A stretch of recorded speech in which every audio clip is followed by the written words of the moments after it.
You're on. Good morning, body of Christ. Let us now come together and center ourselves on worship. Let us pray.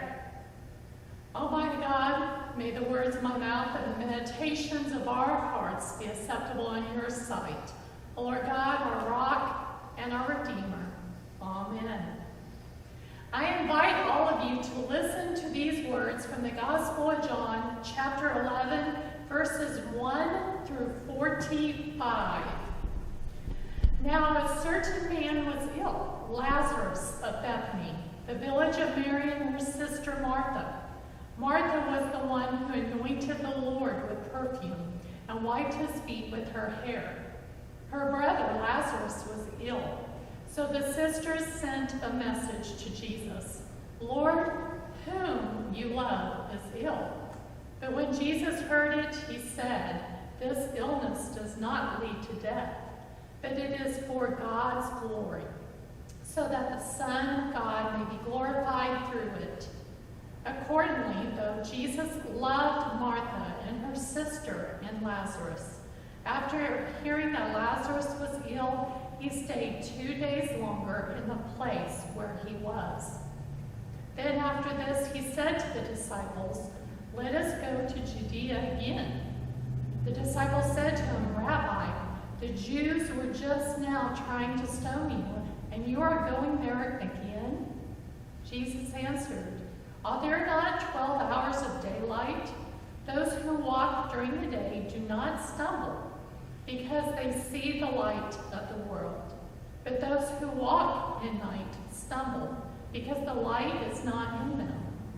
After saying this, he told them, our friend Lazarus has fallen asleep, but I am going there to awaken him. The disciples said to him, Lord, if he has fallen asleep, he'll be all right. Jesus answered, hadn't he been speaking about his death, that they thought that he was referring merely to sleep.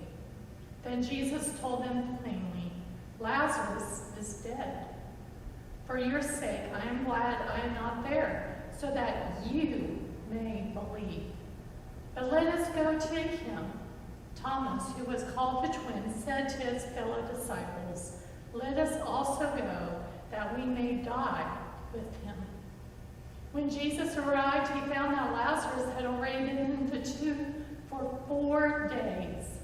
Now Bethany was near Jerusalem, some 2 miles away, and many of the Jews had come to Martha and Mary to console them about their brother.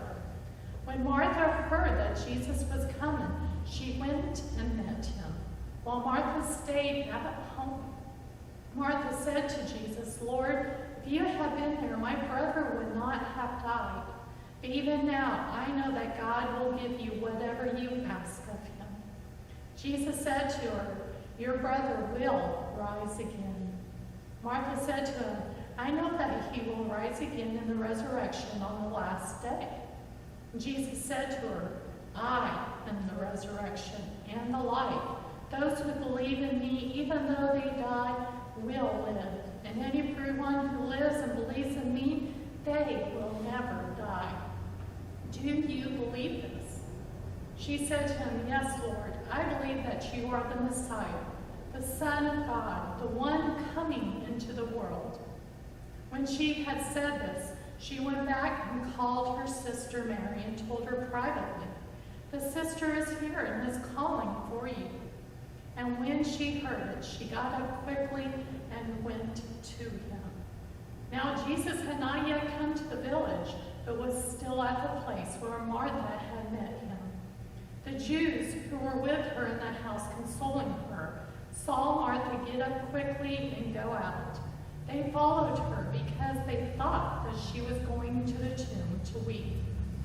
When Mary came there, Jesus was there. She knelt at his feet and said to him, Lord, if you had been here, my brother would not have died.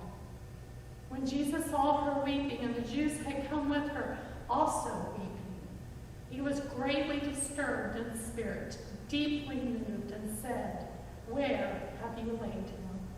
They said to him, Lord, come and see. And Jesus began to weep. So the Jews said, "See how he loved him?" But some of them said, "Could he not have opened the eyes of the blind man and kept him from dying?" Then Jesus, again greatly disturbed, came to the tomb. It was a cave, and the stone was lying against it.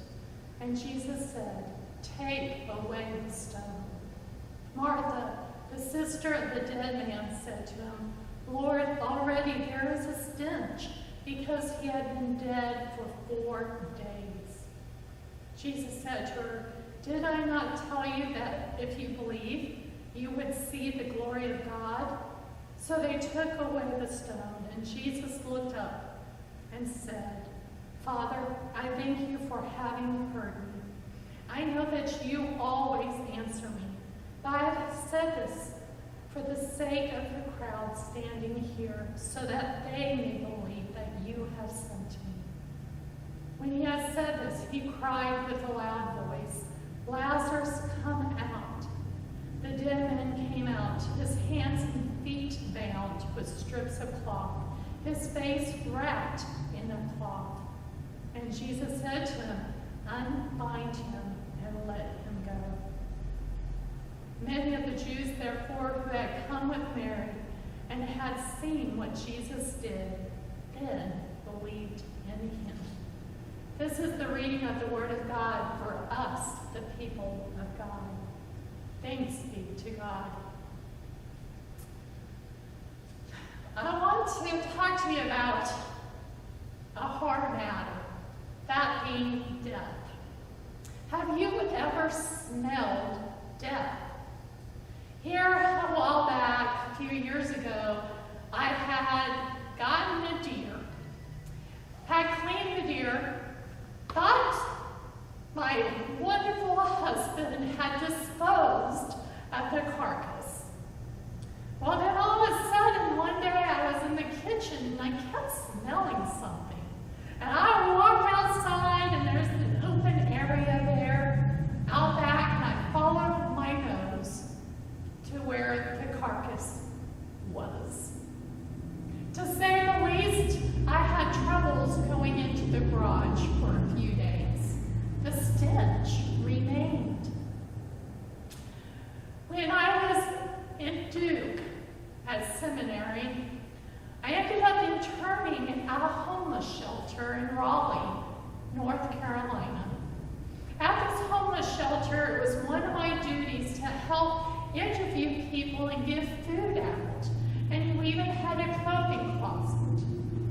Well, there was one woman who came there once a month, the same day each month.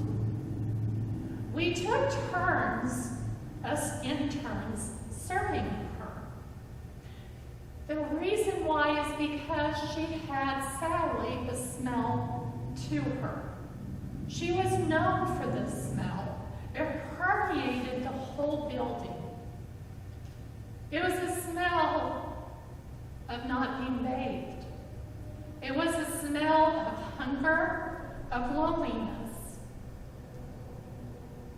It was a smell with the undertones of death. You see, this woman never bathed. Her skin showed it, and the open sores that were there. Have you smelled death? In all truth, all of us has at one point of our lives, and all of us has dealt with death in some form in our lives. If you look at your own lives and look at the past and maybe the present, you will see death.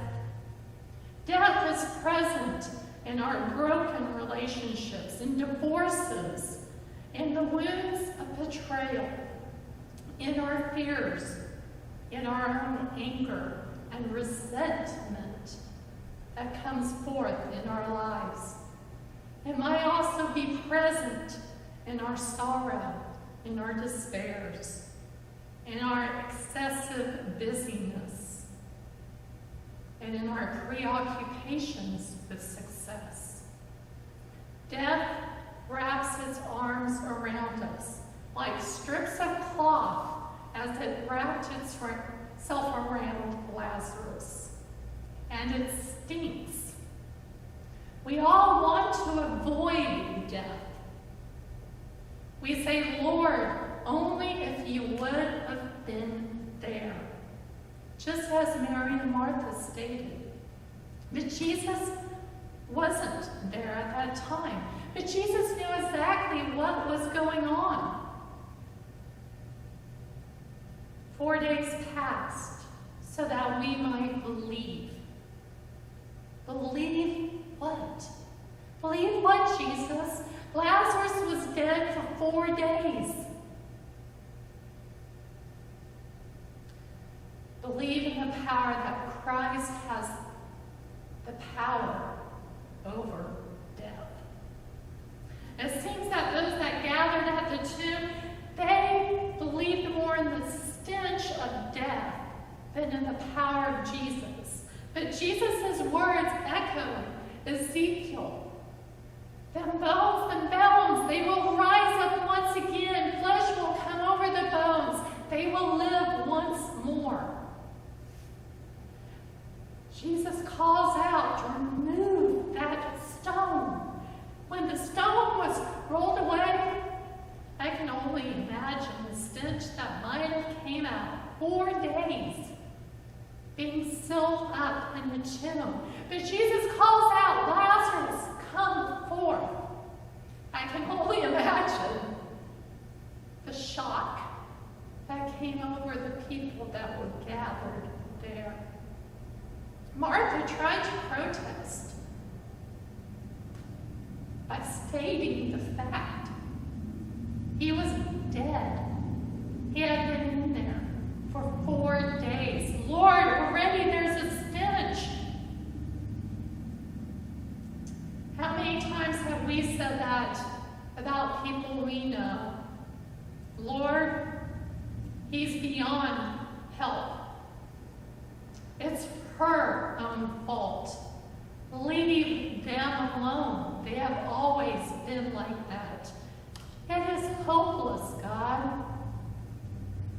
It will always be like this no matter what we do, no matter how we might try. Our words may be different, but the meaning is always the same. Those are words of death, words that we trust the stench more than the fragrance of life that is offered to us. You see, Jesus does not deny the fact that death stinks. It does. Instead, Jesus asks us to release the stench of death. Jesus states, unbind him. Unbind Lazarus. Unbind ourselves. Trust life. And they did that for Lazarus. With each strip of cloth that was unwrapped around him, death was put to death. The unbinding of Lazarus was a death sentence to death. And that sentence was carried out in the crucifixion and the resurrection of Jesus Christ. Every day that we smell death is an opportunity for us to live. By the grace of God, we can change our future. We can unbind ourselves and we can help unbind others. I sometimes wonder what happened to this woman. What would have happened if we would have reached out more to her, if we would have allowed her smell to come close to us and wrapped our arm around her, been her friend.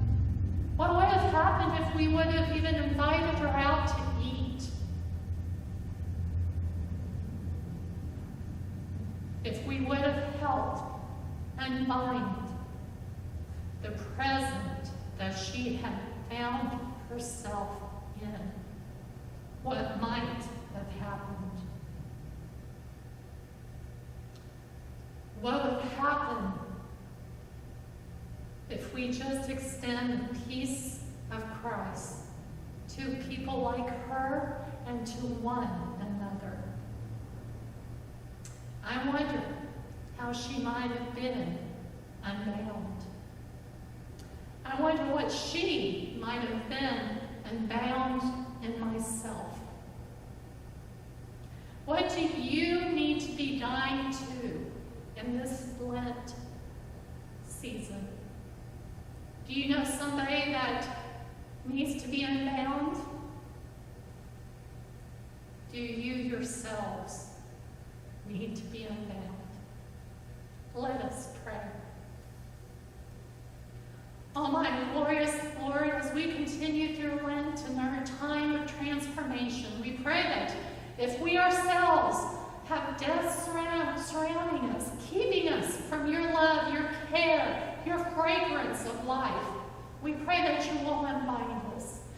God, if we know somebody that is being held back, help us to reach out to them and offer the peace and the love and the life-giving power of Jesus Christ to them. It is through your name and your power that we pray. Amen. All of you, I pray, will have a blessed week, and I will be seeing you soon. Amen.